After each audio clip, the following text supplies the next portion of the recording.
Bonjour tout le monde, ici Maxime de Relatable Investissement. Aujourd'hui, on va s'intéresser à une action française, LVMH, donc Louis Vuitton Moet Hennessy, et on va regarder donc le secteur de luxe et on va regarder où se situe LVMH au deuxième trimestre, donc son premier semestre pour elle, fin du premier semestre 2023. Donc ce qu'on peut voir déjà, c'est que par rapport à 2020, on est sur le plus beau canal haussier qu'on ait pu voir, je pense, dans un secteur en France. Hein. Vous voyez, si on regarde sur seulement une seule année, vous voyez, on va regarder exactement sur une seule année, on est à 34%. Et depuis le début de l'année, on est à 23%. Donc on sait qu'il y a eu une petite correction. Vous voyez ici, donc elle a atteint des plus hauts à 900. Puis elle a eu une petite correction au niveau du marché du luxe. Mais vous voyez que on est reparti. Hein, c'est un petit canal qui se dessine. Là où vous voyez que de toute façon, elle est repartie pour reperformer. Et si on veut faire une comparaison avec l'indice du CAC 40, vous voyez que le CAC 40 a pris 16% depuis cette année et LVMH a pris 23% depuis le début de l'année. Donc vous voyez bien, depuis le début de l'année, vous voyez un CAC 40 qui a pris 13% et LVMH qui a pris 24%. Elle surperforme largement son indice de référence et c'est pas étonnant parce qu'on peut voir que le marché du luxe a complètement surperformé cette année. Hein. Vous voyez, je rajoute Hermès, vous voyez il est au-dessus. Je rajoute Kering. Kering qui est par contre en dessous du CAC 40, mais après elle a eu des petits problèmes avec le PDG de Gucci, que sais-je. Si on regarde du coup LVMH, en apparence, ce qu'on peut voir d'abord, c'est une capitalisation boursière, la première du CAC 40, avec 429 milliards, un rendement du dividende à 1% et un ratio prix-gain qui est à 30. Donc je sais que dans ce genre de business-ci, le PER est assez élevé, il se situe d'habitude entre 20. Et bon là, évidemment, LVMH a tellement surperformé son marché que son ratio est très très élevé.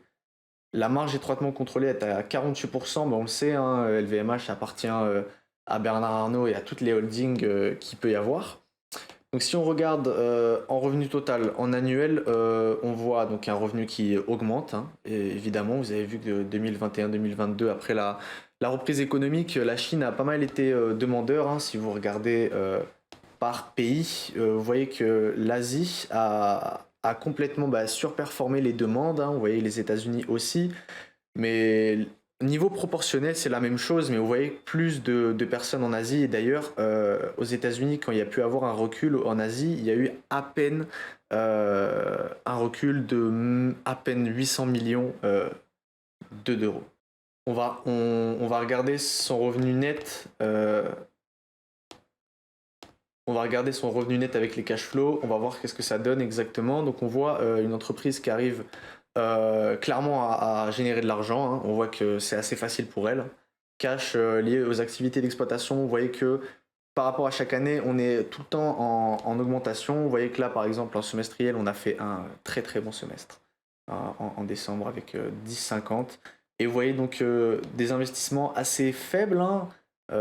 Si on regarde au total, il y a eu une achat d'entreprise, deux, trois. Après, je ne sais pas exactement ce que ça peut être. Voilà, vous voyez vente d'actifs et achat-acquisition d'entreprise. Donc, LVMH a l'air de continuer à racheter des concurrents. Hein. C'est la politique Arnaud, ça, on le sait. Mais ce que je veux savoir, c'est est-ce que la croissance, elle est forcément liée à une émission et retrait d'actions. Vous voyez que pas forcément. Hein. Bon, ce qu'on peut voir, c'est que sur l'année 2022, là où elle a le plus majoritairement performé, elle a racheté ses actions pour 1,6 milliard. Vous voyez que ça correspond à 10% de ce qu'elle gagne. Et son dividende est à 6 milliards. Donc si on regarde un rendement à 42%, c'est pas déconnant. Hein. Donc vous voyez ça. Donc apparemment, elle a été excédente. Elle n'a pas du tout été excédentaire et elle a donné un peu plus d'argent que ce qu'elle faisait. Là aussi, donc vous voyez qu'en fait, apparemment, je ne pense qu'il y ait peu d'argent dans les caisses. On est à 10 milliards. Vous voyez que ça a pas mal monté. Et puis là, elle a tapé dedans un petit peu pour acheter ses actions, pour acheter l'immobilier. Vous voyez qu'en total de créances nettes, ça fait que d'augmenter, hein, ce qui est pas étonnant. Hein. L'entreprise qui vend pas mal de choses, donc elle a forcément beaucoup de créances. Un inventaire total à 20 milliards, c'est-à-dire qu'il lui reste vraiment beaucoup Beaucoup, voilà, beaucoup de produits finis et pas mal. Bon, la matière première, c'est intéressant d'en avoir beaucoup. Par contre, le produit fini, euh, Louis Vuitton, forcément, quand ça part de collection, ça s'achète plus dans le magasin en soi. C'est de l'argent perdu, hein. Donc, vous voyez qu'il y a quand même beaucoup, beaucoup d'argent qui est perdu en soi dans ces actifs-là. On a une dette totale à 35 milliards, donc on a un recouvrement de dette à 90%, donc c'est totalement sain, hein, pour une entreprise. Il n'y a aucun problème. Vous voyez la valeur comptable par action qui ne cesse d'augmenter, hein, le BP qui est complètement énorme, hein. Alors en dépenses d'exploitation, vous voyez qu'on est à 33 milliards de capex pour un revenu, donc ça nous fait environ 40%. Donc 40%, on ne crache pas dessus, hein. 40% c'est vraiment pas mal. Il y a des secteurs où ça va être des 60, là ça a l'air d'aller. J'aimerais bien savoir exactement intérêt minoritaire, c'est vraiment peu, quoi. Donc la dette, c'est vraiment la dernière chose qu'il faudrait regarder. L'EBITDA, on est à 26 pour une dette à 30, ça veut dire que voilà, on est à 1,2 fois les EBITDA en dette, c'est complètement dérisoire. Donc on va regarder le résultat semestriel. Donc on voit, qu'est-ce qu'on nous dit exactement? On a une hausse de 15% d'une croissance organique des ventes à 17% de même période par rapport à 2022. Donc on a un résultat optionnel à 11 milliards 500 millions, en hausse de 13%, et une marge optionnelle à 27%. Donc c'est énorme, hein. Une marge de 25% sur une activité, c'est vraiment énorme. Alors on sait que c'est le modèle du textile et du luxe, donc les marges, elles sont assez élevées. Mais vous voyez donc les ventes nettes s'établissent à 8 milliards, donc c'est vraiment pas mal sur un semestre. Donc voilà, donc maintenant ce qu'il faut savoir exactement, c'est qu'est-ce qui leur a rapporté le plus d'argent. Vous voyez que la dette, apparemment ils ont émis de la dette, mais vous voyez qu'en variation, c'est des sacrés chiffres pour une boîte qui est autant installée, et la première capitalisation française. Ce sont des très très grosses variations. Vous voyez que c'est surtout dans la mode et les parfums, les montres et la distribution sélective, je sais ce que c'est. Je ne sais pas du tout ce que c'est. Mais vous voyez que, voilà, donc en sous exact, vous voyez qu'en vin on a baissé, en mode on a augmenté, en parfum on a augmenté, et en montre aussi. Donc c'est surtout la mode et la maroquinerie, hein, c'est Louis Vuitton, je pense, hein, l'entreprise elle-même avec Christian Dior. Donc, la distribution sélective, on a 26% en plus.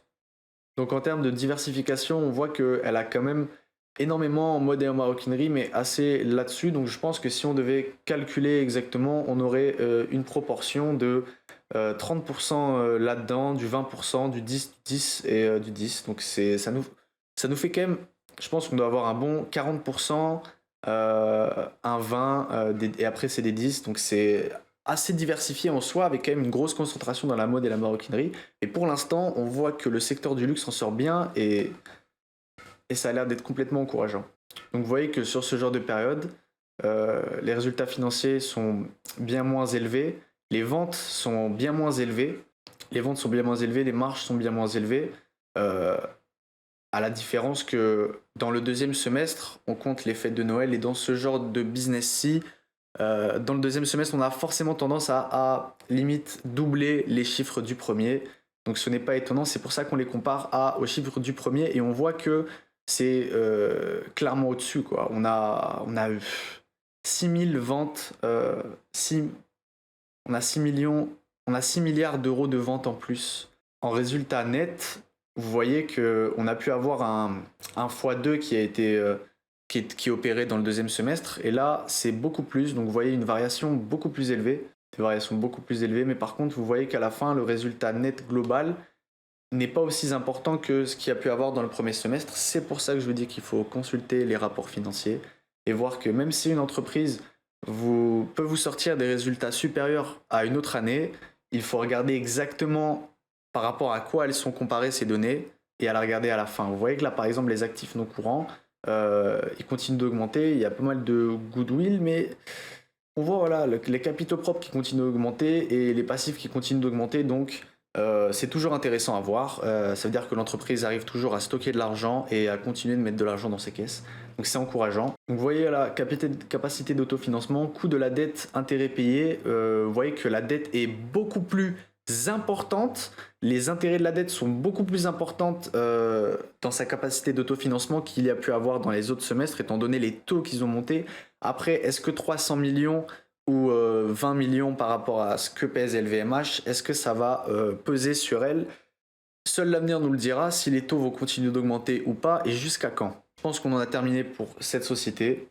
Si vous avez apprécié cette vidéo, n'hésitez pas à mettre un like et à vous abonner. C'était Maxime, je vous dis à bientôt.